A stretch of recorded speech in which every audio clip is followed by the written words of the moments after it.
안녕하세요. 수아입니다. 이번 시간은 구잡 비유경에 나오는 인연 이야기 한 토막을 전해드리겠습니다. 사람의 힘으로는 어쩔 수 없는 인연.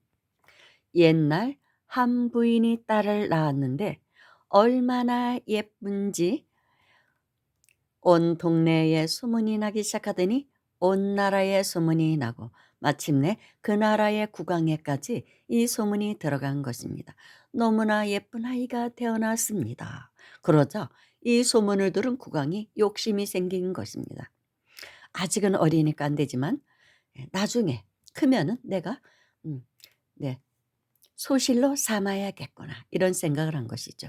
그래서 그 국왕이 아이가 3살이 되자 궁으로 불러서 한 도인에게 관상을 보게 합니다. 그리고 그 도인에게 묻습니다. 어떤가? 이 아이가 크면 내 부인이 되겠는가? 그러자 관상가가 말하기를 죄송하지만 대왕님보다는 먼저 이 아이의 남편이 될 자가 있습니다. 그래? 내가 결코 다른 남자가 범접하지 못하게 하리라. 그러고서는 왕은 커다란 백조를 불러 묻습니다. 네가 사는 곳은 어디냐? 그러자 백조가 말하기를 제 둥지는 저 높은 설산 중턱에 있는데 수풀이 우거져서 어떤 사람이나 산짐승도 다니지를 못합니다. 또 둥지 바로 아래에 있는 호수가 항상 소용돌이 쳐서 어떤 배도 지날 수가 없습니다. 그러냐? 그렇다면 짐이 이 아이를 너에게 맡길 테니 잘 기르도록 해라. 그리고 이제 이 아이가 커서 결혼할 나이가 되면 내게 데려오너라. 이렇게 이제 당부를 한 것이죠. 그래서 백조는 곧 아이를 자신의 둥지로 데려가 일체 세상과 인연을 끊게 하고는 날마다 궁중에서 밥을 날라다가 먹입니다. 그런데 아이가 커서 시집을 갈 때가 되자 호수의 상류에 물난리가 납니다. 그때 한 사내가 통나무를 안고 떠내려오다가 소용돌이에 휘말려서 더 나아가지 못하고 빙빙 돌다가 천신만고 끝에 백조의 둥지 위로 오르게 됩니다. 이 사내는 백조 둥지에 홀로 있는 천하절색의 미인을 보자 곧 정을 통하려고 합니다. 홀딱 반해가지고. 그런데 웬일인지 여자는 반항은커녕 도리어 그 남자를 숨겨줍니다. 이런 사실을 모르고 있는 백조는 날마다 그 여자를 들어보았는데 어느 날 몸무게가 부쩍 는 것을 그것을 알게 된 거예요. 몸무게가 부쩍 늘은 거예요. 그래서 수상히 여긴 백조는 둥지를 이잡듯이 뒤진 끝에 한 사내를 발견하게 됩니다. 아이고, 큰일 났구나. 백조는 이 여자가 임신했다는 것을 알게 된 것이죠. 그래서 기겁을 하여서 당장 궁중으로 날아가 왕에게 사실대로 고백합니다. 큰일 났습니다, 태양마마. 그러자 왕이 말합니다. 그 도인은 정말 관상을 잘 보는구나. 이런 이야기가 있습니다. 그래서 사람은 나면서부터 제 짝에 있어 사람의 힘으로 어쩔 수 있는 게 아니라는 것입니다. 짝을 만나면 서로 끌려 허락하는 것이니 무짐승들 역시 마찬가지라는 것입니다. 짐승들도. 그런데 정말 우리는 살아가면서 이렇게 어쩔 수 없는 인연이라는 것을 느끼는 경우가 많죠. 특히 부부의 연을 맺는 경우 정말로 어쩔 수 없는 인연이었나 보다. 뭐 천상연분이다, 천생연분이다 이런 말 하잖아요. 근데 천생연분인 줄 알고 결혼했는데 사주를 봐도 궁합을 봐도 천생연분이라 결혼을 했는데 막상 살아보면 아니 무슨 천생연분이 이래? 왜 이렇게 안 맞아 나하고? 그러는 경우가 많거든요. 천생연분이라서 결혼을 했는데 그러면 행복하게 살 줄 알았는데 그런데 천생연분이라는 게 꼭 좋은 인연만 말하는 건 사실 아니거든요. 악연이지만 만나야 되니까 천생연분인 것이죠. 그래서 찌지고 볶고 싸우게 됩니다. 그러니까 만날 때는 콩꺼풀이 씌이거든요. 그러면 이 세상이 너무나 아름답죠.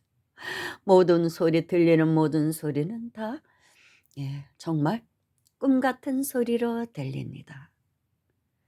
그리고 그가 하는 말도 아름다운 소리로 들리고 그의 형상은 왜 이렇게 또 이 세상에서 가장 매력 있고 잘생겨 보이고 예뻐 보이는지. 돈이 없다고 해도 좋아. 뭐 사랑만 있으면 살지. 솔직히 이래서 만나서 결혼을 하게 됩니다.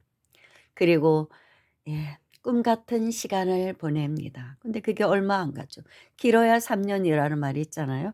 근데 요즘은 3 년도 아니고 3 개월도 못 가는 것 같아요. 어떤 사람은 신혼여행 3일 만에 콩코뿔이 벗겨지는 경우도 있습니다. 속성의 시대라 그런지 요즘은 3 년이 안 가는 것 같아요. 그래서 바로바로 이혼하는 경우도 있죠. 아니야. 내가 잘못 선택했어. 살아보니까 아니야." 뭐 이래서 콩커플이 탁 벗겨지게 됩니다. 그런데 만날 때도 이미 콩커플이 씌이지 않았으면 얼마나 좋겠습니까.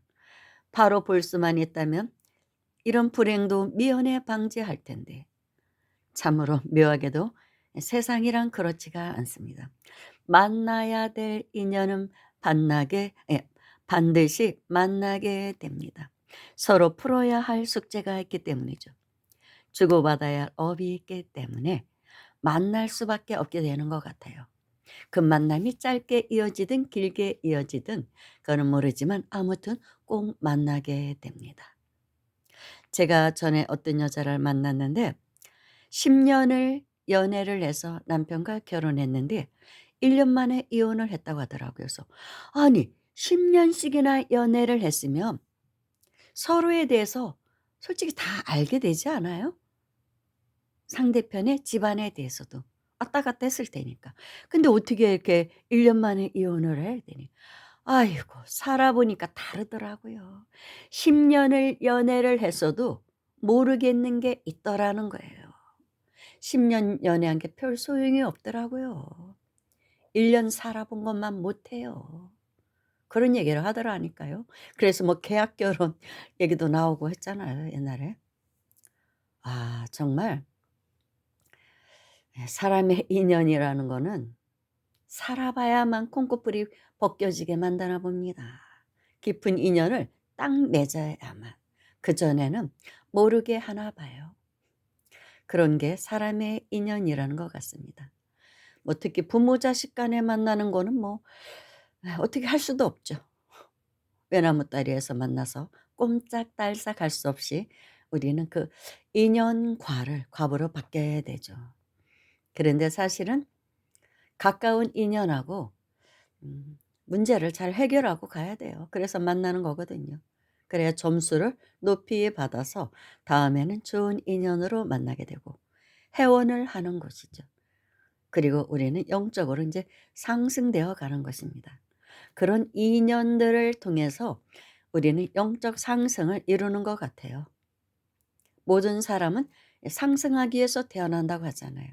그래서 원래 왔던 집으로 돌아가기 위해서 태어난다고 하거든요. 수많은 경험을 통해서. 근데 그 경험이 누구를 통해서 하겠습니까? 사람과의 인연을 통해서 하게 되죠. 가장 많은 그런 경험은 사람과의 인연이죠. 그게 또 가장 중요하고 가장 나에게 행복을 주는 것도 인연이고 가장 불행을 주는 것도 인연입니다. 그래서 그 인연과 잘 풀어나가는 것이 우리가 지금 이 생에 지구에 와서 몸받은 그 숙제를 잘 해결하고 가는 것이라고 볼 수 있죠. 근데 고통스러운 인연이 그래서 사실은 선지식이라고 하죠. 자신에게는 스승이라고 합니다. 고통스럽기 때문에 '내 인과가 뭐길래 이런 고통을 받을까.'를 생각하게 되고 되게 그런 고통이 있을 때 되게 종교단체를 찾게 됩니다. 물음을 갖게 돼요. 그 수행을 하게 되거든요. 그래서 나중에 돌이켜 보면 '나에게 고통을 줬던 사람이 나에게는 스승이었구나.'라는 것을 알게 되는 것이죠. 그래서 좋은 인연으로 마무리를 하고 가려고 노력을 하게 됩니다. 내가 먼저 풀면 상대편도 풀게 되거든요. 실마리는 내가 먼저 풀어야 되는 것이거든요. 그래서 사람의 힘으로는 어쩔 수 없는 인연은 반드시 있다는 것입니다. 참으로 그렇습니다. 이 세상에 혼자 산다면 뭐 무슨 큰 괴로움이 있겠습니까? 사람과 사람이 만나면 괴로움은 당연히 따르는 것이죠. 서로 다른 사람끼리. 서로가 각자의 우주가 있거든요. 그러니까 부딪힐 수밖에 없는 것 같아요. 그래서 인연을 잘 풀어갑시다. 이번 시간의 주제였습니다. 감사합니다.